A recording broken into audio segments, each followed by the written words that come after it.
Halls of Ivy, starring Mr. and Mrs. Ronald Colman.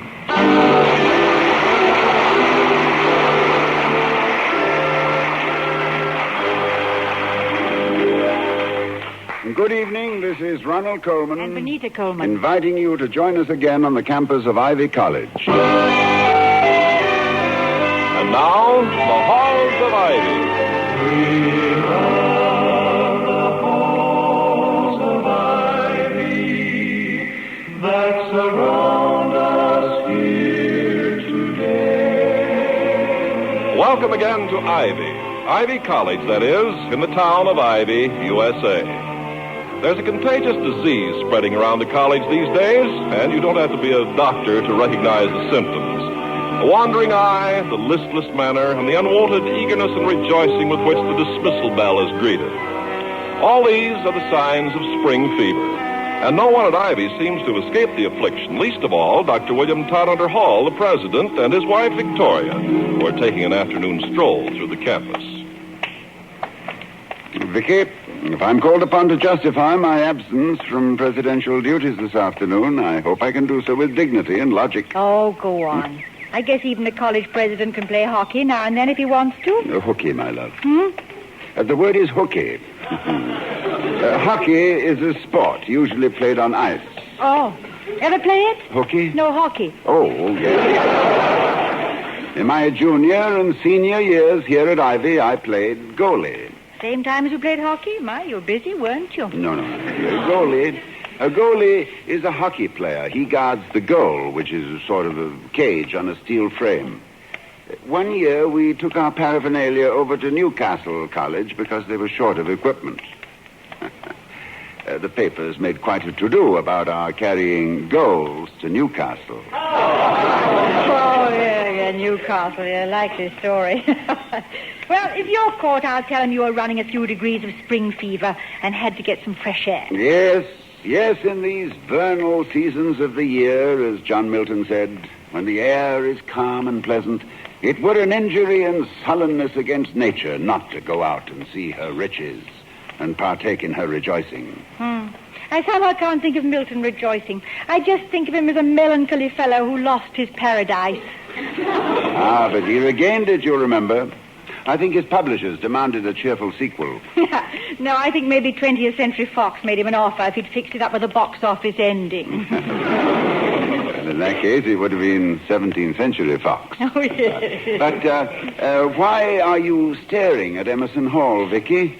And not that I hold any brief for it as an academic Taj Mahal. Yes, well, I always wanted to ask you, what's that odd little balcony above the entrance for? Well, that, my love, is known as Applegate's Folly. It was originally designed by Applegate as a niche to hold a statue. But a great controversy arose as to whose statue. Partisans fought for such favorites as Socrates, Copernicus, Elbert Hubbard, and Ulysses S. Grant. Who won, Stonewall Jackson? No, a compromise was finally achieved in the person of Wilbur Bessemer, the then president of Ivy, and literally a stout fellow. But then it was discovered that the niche was too narrow. Either Bessemer would have to go on a drastic diet, or they would have to settle for someone tall and lean, like Abraham Lincoln. But since Lincoln was already mounted in the foyer of Emerson Hall, the plan was abandoned. Yeah, I know I'm going to regret this, but why didn't somebody think of putting Emerson in Emerson Hall? Oh, they did. Oh, yes. But Emerson's statue had already been installed in Hawthorne Hall. No, don't ask me why. No, I don't know. Yeah, well, anyway, that I understand completely. Now, my Aunt Edith always kept the pepper in the salt cellar. Yes, well, that's a parallel case. Yes. Let's cut across here, darling, and go home by way of the horticultural building. Oh, it smells so good over there. Maybe I can beg a handful of jonquils for the living room. Splendid idea, Vicky. A little floral decoration. Hello, Miss Hall. Hiya, Doc. Hello, Grogan. Pull over to the curb and shut your motor off a minute, will you? Why, of course, Grogan. Have we violated some pedestrian regulation? Nothing personal, Doc, but if I was to let you go through here, cutting across the flower beds, Every knucklehead in this brain factory of yours would have been tramping all over the place in their size 12s, and it ain't fair to Newts and to Gardner. Well, I'm sorry, Grogan. It was my idea, and I didn't know anything was planted here. Nobody ever knows anything is planted here because nothing ever comes up. Anything Newts and grows here is strictly for the boys. Did it ever occur to anybody to put up a sign saying keep off or something, or am I oversimplifying? Oh, you ain't oversimplifying, ma'am. You're underestimating. Underestimating what, Grogan? Well, the talent these kids around here got for larceny. I'll put up a dozen signs. Every time I turn my back, somebody swipes them. If a sign stays up for 3 months, nobody wants it. But a fresh painted sign, with the varnish not hardly dry yet, this is a prize. They gotta steal it. What's the psychology of it, Doc? Oh, it's a psychotic reversion, Grogan. Definitely related to the Oedipus and Electra complexes. No. Yes, but, with overtones of frustration. Stemming, undoubtedly, from a traumatic experience in the cortex or medulla oblongata. Ain't it the truth? The undergraduate compulsion to acquire public notices is an inverted form of exhibitionism, underscored by a neurotic disturbance in the realm of the anxiety syndrome. Ooh, what spring does to him.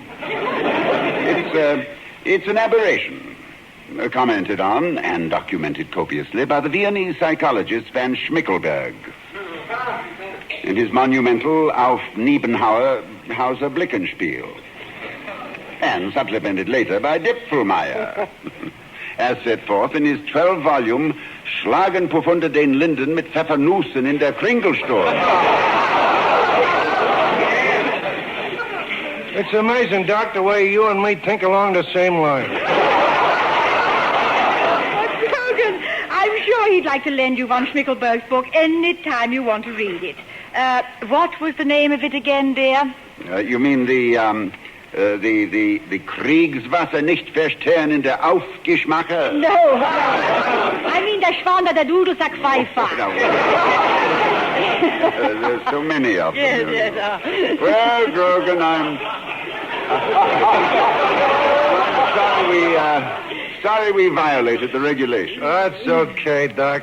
I spent half my life keeping people from taking the shortcut, and the other half looking for stolen signs, the brass ball off the flagpole, the skeletons out of the medical building. I find them, read them the riot act, growl on them, and say, listen, chums, no more, see? And what happens? They pat me on the back and say, good old Grogan, the student's friend. And you know they mean it, Grogan. Well, before it goes to my head and I start pinning medals on myself, I gotta go track down 25 missing simoleons. $25? Yeah, and it's a mess, Doc. Some gal loses $25 from one of the dormitories, so I gotta right away and start making like Scotland Yard, with a dean of women breathing down my neck like a police commissioner. Well, if this is true, Grogan, it's a serious charge. Oh, don't I know it? And the trouble is, every time I look at these nice kids, I can't believe one of them might be a crook. They can steal my good signs, and I don't worry. But when money turns up missing, that ain't a good sign. That's a bad one.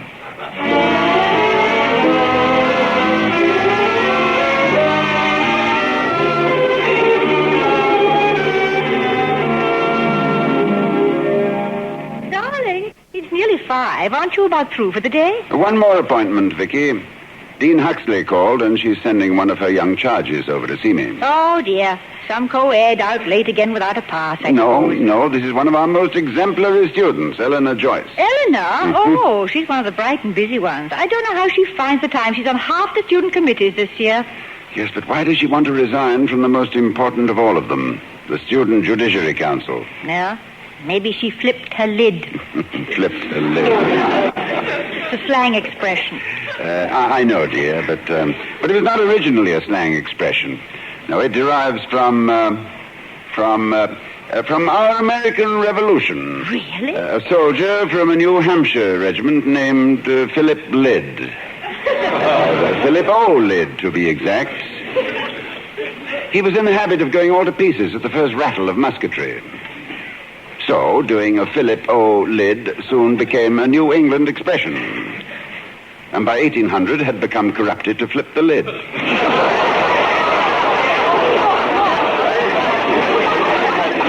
William, Yes, dear? was the case of Philip O. Lid covered in von Schmickelberg's book? Ah, Victoria, my love, you are becoming much too perceptive. Yes. Yes, I can see where I shall have that to... must be Eleanor, Toddy. As von Schmickelberg would say, ich will der Dog getten. Oh, hello, Mrs. Hall. Well, good afternoon, Eleanor. Come in. Dr. Hall's waiting for you. Thank you. I rushed over as soon as I got out of class. I'm sorry. Good afternoon, Miss Joyce. Won't you sit down? Thank you, Dr. Hall. Well, Dean Huxley sent me over, but of course you know that. I suppose she's told you that I want to resign from the Judiciary Council. Yes, she has. Naturally, I'm surprised and disappointed. And you might as well face it, Eleanor. Dr. Hall's going to try his best to change your mind, and I don't think you've got a chance. Well, Miss Joyce, I know you're serving on several student committees, but I'd like to suggest that if you must drop one, it should not be the Student Judiciary Council. But, Dr. Hall, you see, I don't feel that I'm any longer qualified to serve on it. Well, being on a Judiciary Council makes you a kind of judge, Eleanor, but do you think you should be the judge of the judge, since you are the judge? Oh, but I'm just one of three, Mrs. Hall. I certainly can be replaced easily enough, and besides, it's such a big responsibility. Oh, I know it is, Eleanor, but responsibilities mustn't be shirked because of their size. In physics, we are taught that there is no action without a reaction. By extension, there is no privilege without an attendant responsibility. Yours is the privilege of possessing brains and judgment and the high regard of your fellow students. Your obligation is to use these possessions wisely and for the common good. But, Eleanor, you must have had a good reason for wanting to resign. You see, Mrs. Hall, the next case that's coming up before the council concerns a girl who's been accused of taking money from another girl's room. Oh, yes, I did hear that some money had been reported missing, but I was hoping it was just a loss and not a theft. However, it seems to me that this is exactly the kind of instance where you can most properly fulfill your function as a student judge. But, Dr. Hall, Judy, the girl they've accused, is my roommate, one of my very best friends. Oh, dear. Well, I can see where that would make it embarrassing for both of you. Yes, it also makes it greatly more important that you should remain on the council. Your withdrawal now could be taken as an assumption by you of her guilt. Eleanor, do you really think Judy took the money? I don't know what to think, Mrs. Hall. Well, everybody knows that Judy was the only one in the dormitory Sunday afternoon, and I know she couldn't have taken it, but, well, Judy's always broke, and then Monday morning, right out of the blue, she paid me back $15 she's owed me for several weeks.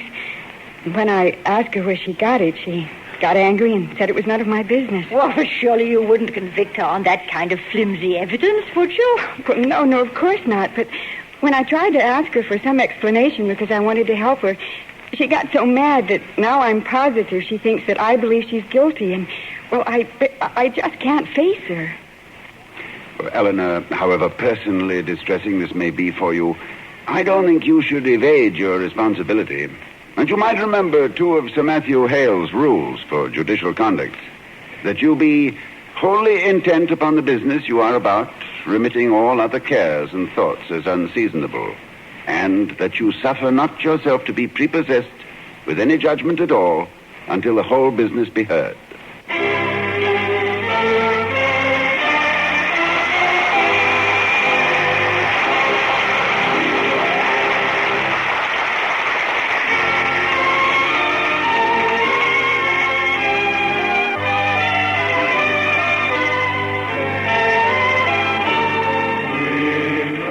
The Voice of America is bringing you this presentation of The Halls of Ivy, starring Mr. and Mrs. Ronald Colman. And now to return to the Halls of Ivy. It's the following morning, and Victoria Hall is reading the newspaper while Dr. Hall, after many interruptions, is trying to concentrate on a long and complicated financial report. Now, let me see.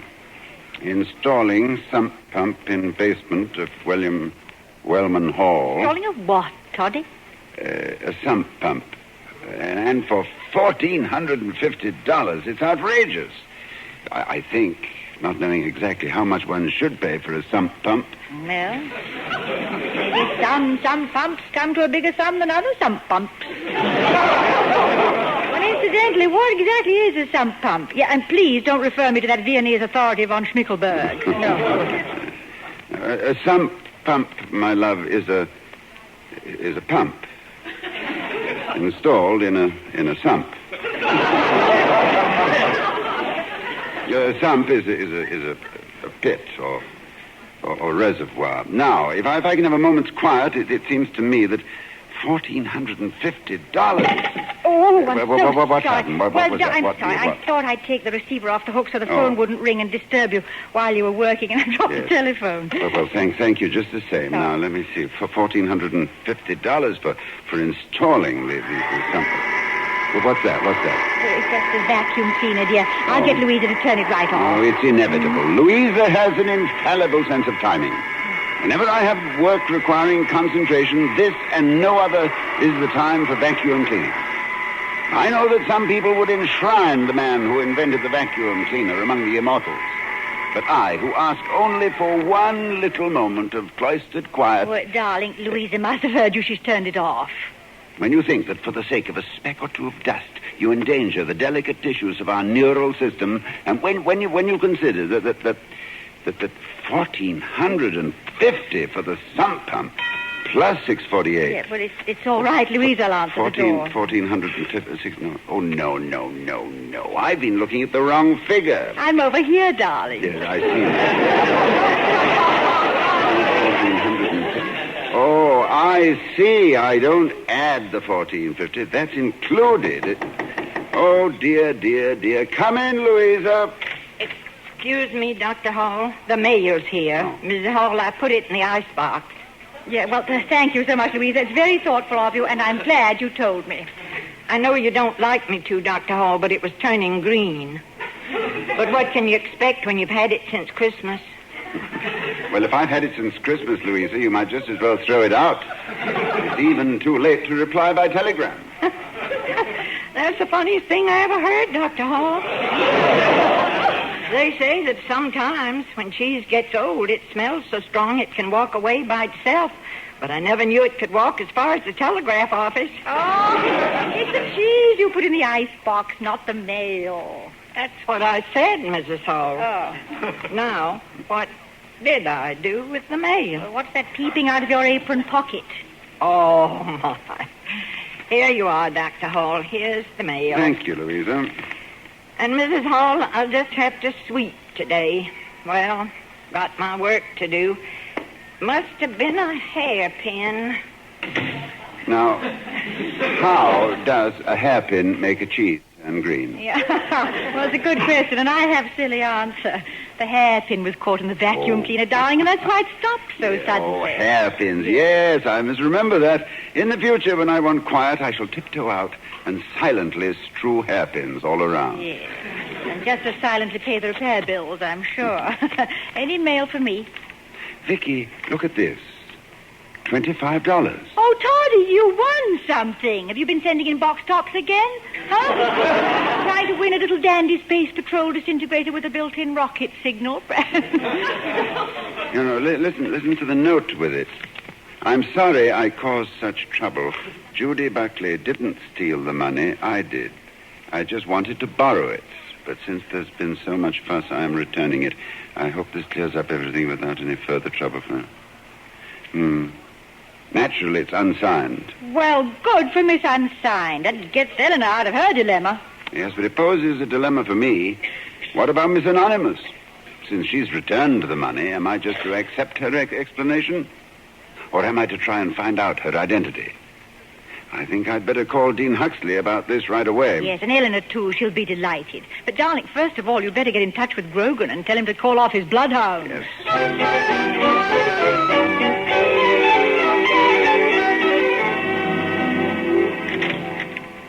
Hiya, cutie.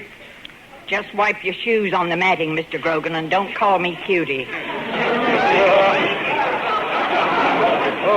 Okay, lammy pie. Wipe your feet good. Got enough mud on them to plant petunias in. What's home? Last time you was here, you tracked up the whole living room. Oh, come on, give us a smile. Let us see your dimples. There are footmarks all over Dr. Hall's study, too. Well, I like to leave little reminders of myself around, sweetie puss. Oh, Mr. Grogan, come in. How are you, Miss Hall? Dr. Hall's in the study. He's expecting you. Oh, good. Mrs. Hall, it came back, and I hung it in the basement. And such big feet, too. Well, I see it, and I hear it, and I'll never believe it. What a dame. She talks like a warped Ouija board. And before we start speculating about whose feet are hanging in the basement, let's go. Toddy, Officer Grogan's here. Hello, Grogan. Come in. Hi, Doc. Got the message you wanted to see me. That's right. I'd like to turn over the missing $25 to you. What missing $25? Well, you know, the money we're looking for in the dormitory. Yes, it was returned to me with an unsigned letter. Now, wait a minute. Leave us not go our separate ways together. You want to give me $25, I'll take it. But this ain't the $25 that was missing from the dormitory. Why, what makes you so sure it isn't? On account of I found that $25 myself early this a.m. That's Grogan. While the world sleeps, he's out solving crime.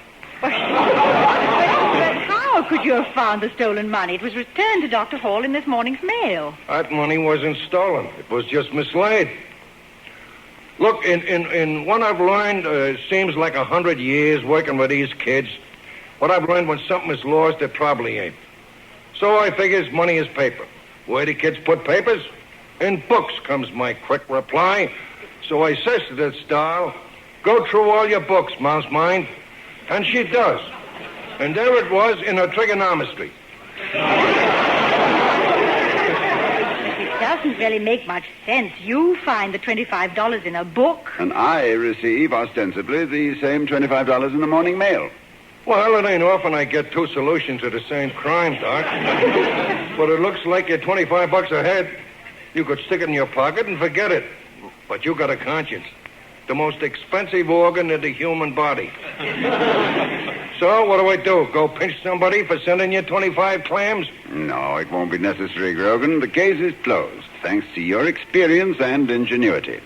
And since I now know who sent me this money, I must get busy and return it. But, Toddy, who? Oh. Shh, my love, this is hush money, and hush money doesn't talk.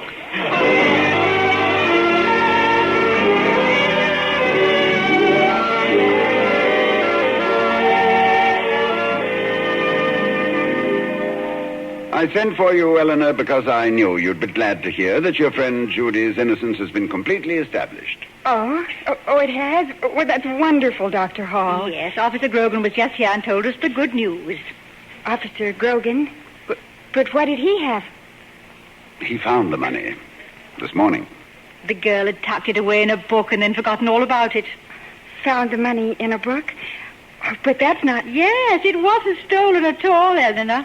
Oh, then... Oh, Dr. Hall, but I... Oh, dear. I also wanted to see you because I have something to return to you. Something I received in the mail this morning. $25. It's yours, isn't it, Eleanor? Yes, it is, Dr. Hall. I was very stupid, wasn't I? Oh, I would rather call it a little impulsive and premature, Eleanor. You didn't give your friend Judy a chance. No wonder she was furious with me. I don't blame her. I'm furious with myself. Well, fortunately, Eleanor, nobody is guilty and nobody has to stand trial. You weren't aware of it, but you were compounding a felony that never existed. Even if you had shifted the finger of accusation from your friend, suspicion would still have remained very much alive in your own mind. And if Mr. Grogan hadn't solved the mystery, you would have left everybody wondering who took some money that was never stolen.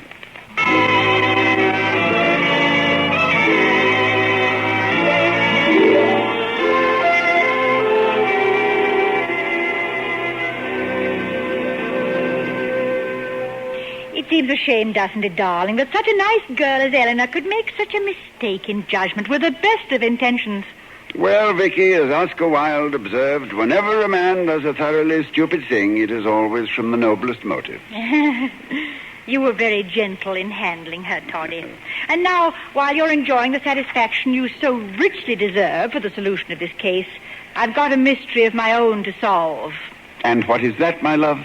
I've got to go and find out whose feet Louisa hung in the basement. And I hope it's von Schickelberg's.